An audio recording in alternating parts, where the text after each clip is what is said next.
I think what we can say is, if we compare ourselves to last season, we don't create as many chances as we did last season, in the start of last season. But we are still the team that from open play creates the most XG chances, most shots on target. But we've conceded too many goals. We've conceded too many goals, that's for sure. And we've conceded 9, where 4 of them are from set pieces. That is what was and still is, by the way, a strength of us, which sounds weird if you concede 4. But that's not a reflection of the chances we've conceded in terms of set pieces. So the other 5 were 2 fast breaks and 3 from open play. I think in open play, we are conceding too many crosses, so that is one of the things where we have to address and what we have to do better. And like Virgil says, I don't know if he says this, but I think he means he implements this. He means this, that teams are facing us differently than the first half of last season. But that is also what I've said. The amount of long balls that we are facing now compared to last season, I think we're already 1/3 on the way in the amount of long balls we have to defend compared to last season, after 7 games already. So we have to find answers to that, and the first answer is not to concede so many goals, because if it's harder to score your goals, the best thing you can do is make it harder for teams to score against you as well. Hi Arne, you mentioned before about teams playing you in a different way this season, obviously trying to defend your championship. Have you had to, or how much have you had to sort of rethink how you set up and how you play, and how can Liverpool start to surprise teams again? If you are the team that has created most chances from open play, you can argue if we don't surprise teams. Maybe we do things better than the last 3 results has shown. But it's also clear what I just said, that we haven't created that many chances we did last season, and there's a reason for that. That's playing style of the opponent, and we have to find answers to that. But the first answer is not to concede so many goals as we did, because there's one way of winning a game of football, to score 2 or 3 goals. But if the other team scores 1 or 2 goals, you need 3 goals. Where last season we also were able to keep a clean sheet and only need 1 goal. First half of last season, we mainly got these goals from a special moment of one of our front 3. Where in the second half, we mainly needed a set piece to make the difference against these low blocks. And this season, we haven't had that many special moments. Special, what I mean is an act of brilliance. And we haven't scored from a set piece. If you would tell me that we've conceded 40% of our goals from set pieces, and the number 1 in the league has scored 60% of their goals from set pieces, and we're still 1 point behind that team, I would probably think that's not even that bad. But it is, of course, clear that conceding 4 is far too much for a team that wants to compete. This team is not used to losing 3 games in a row. I'm wondering what effect that may have had on confidence, and who do you look to the dressing room sort of re-establish sort of normality? No, I think these players might need me, but I don't think they need me to tell them what has happened. We've played 10 games this season, won 7, lost 3. And the 3 we've lost by very close margins, twice in the last minute, and once both teams got a penalty. Both times the VAR should have overturned that decision, but only the one we got was overturned. So the margins are small, but I keep saying we should not be dependent of that margins. Although if we play Chelsea away, I think it's normal that that's an equal game, because Chelsea has a very good team as well, and we were able to create more than them. So that is part of it, but results don't lie. If you lose 3 times in a row, we have to do better. But I think these players that have experienced so many things don't wake up at night thinking, wow, we've lost 3 times. We need to be aware of that. We are aware of that, and we have to react to that. But we have to give the same reaction if we win 3 times in a row and Man United is on the fixture list. So what we have to do is create habits, do everything what we usually do, where we win or lose, but maybe after losing 3 times, you're hoping for that sparkle or this 1 or 2% more. Not only from us, also from our fans on Sunday. Sunday is the start of 7 games in 21 days, 3 weeks basically.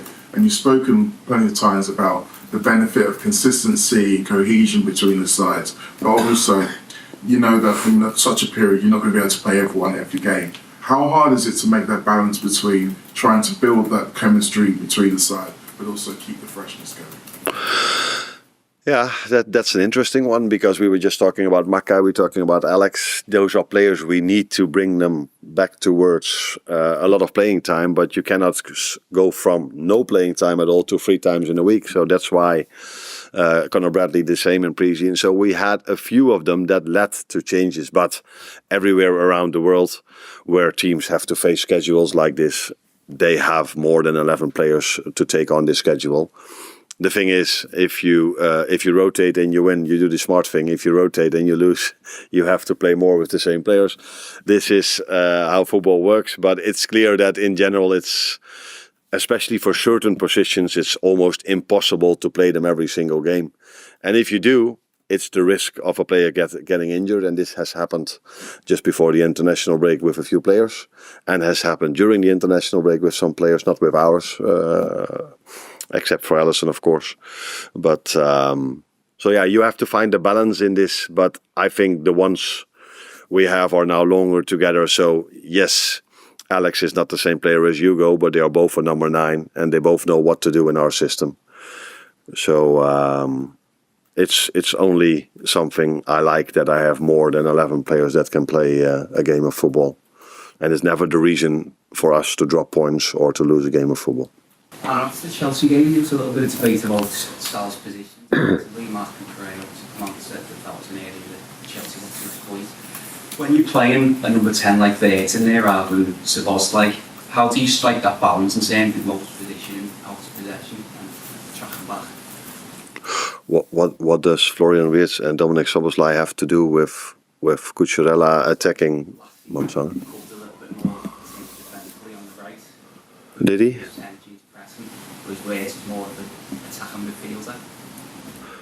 I think they're both attacking midfielders, and both are expected to defend, like all our 11 players are expected to defend. So yes, in this particular case, I heard the comments of Cucurella. I also saw how they scored the 2-1, but I could also show you 5 or 6 moments where Mo could have made a difference for us. And if that would have happened, we would have had the conversation like last season, where he so many times made a difference for us. And yeah, if that then doesn't happen, you get probably comments like this. It's always the balance between winger and fullbacks that is quite... I want our fullbacks to attack as well. So that we have to find the right balance in that. But I just said in the start that we are conceding too many crosses compared to last season, and this is something I'm aware of, and we have to do better. Hi Ruben, this will be the 100th match at Anfield between Liverpool and Manchester United. It's a game with an awful lot of history. Your history, I think your first visit there as a player maybe could have been better, but your most recent was possibly one of your highlights here so far. Yeah, it was. I remember we play well. Was a draw. I was really upset in the end of the game because we proved in that day that we can compete against any opponent. I know that is special for our club. I know that they are fighting all the time for the titles, the number of titles. I know what it means to the fans. But again, is one game that we need to prove again that we are playing better. I think we are playing better. We need to do better in both boxes. So it's one more game that we need to win. Okay. Hi Ruben. The results and the performances against the so-called bigger teams have been quite good since you got here. What do you think the difference has been in those games? compared to perhaps some of the other games? Maybe I don't know, but maybe the expectations when you have to win and the responsibility of winning, it's so much harder to play like that. That's why when you play in big clubs, you need to win every match, especially when people are expecting you to win, and we have some difficulties sometimes to deal with that when people and you guys expect not Manchester United to win that game. Maybe it's easier for the players to perform, and we need to change that. But to change that, we need to have confidence to win more games, to have more points, to feel more free to play the game. So I think that is the main reason. Hi, Ruben. When your goalkeeper puts in a performance like that on debut, the United fans are calling him the new Peter Schmeichel after less than 90 minutes. Does that make him impossible to drop even for a big game like this? No, it's possible. Nothing is impossible. You have to prove during the week, but of course he did a great job. It is possible that he is going to start the game. The first impression in this club is really important. To maintain the level is even more important and really difficult. So he's not Schmeichel yet. He's a young guy with talent. He shows a lot of composure, and the fans liked it. But again, we need to prove that is in the past. We need to prove in the next game. Ruben, Sir Jim was quite critical of the academy in his interview last week. He said that standards had slipped. You've been here nearly a year now. What's your assessment of the health of the United academy? I think we can always improve. I'm not the best guy because I'm here for a year and our results are not being so good. So I'm not going to be the guy that is going to say that the academy is not in a good shape. What I know is that, especially nowadays with the fair play, with the feeling of the club, the academy is really important. We need to take care of that. We need also to give the right conditions for all the people that we have here to do a better job, because sometimes it's not just you are doing a bad job, but we need to see what kind of conditions they have to do a great job. We are paying attention to that. We are bringing people. We are always in contact with Travis, with all the kids, trying to bring the right kids for the trainings, try to make that relationship with the academy. So I think if you look at our club, we are trying to improve. We have a lot to improve, not just in the academy, but in all aspects of our club. Hi, Ruben. You talked earlier about how Liverpool and United are competing for the same number of titles, and the two clubs are always going to be compared with each other. I mean, when you sort of have a season like last season, when Liverpool finish so far ahead of United, I mean, how do you address that, and what becomes a realistic aim in terms of closing the gap to them? That I don't know. Sometimes things change really fast, but if you see the history of both clubs, you can feel it that sometimes you have one club that is winning, the other club is having a bad moment. That happened with Liverpool when Manchester United was winning everything, and that happened with Manchester United when Liverpool was winning everything. So we just have to acknowledge that, to be really honest with the fans. But we can win any game. So if we think about just winning the next game, that is the most important thing. We can win the next game. If we are winning, if we are going to fight and to be at the same level of Liverpool in the future, that is the idea. I don't know how long it is going to take.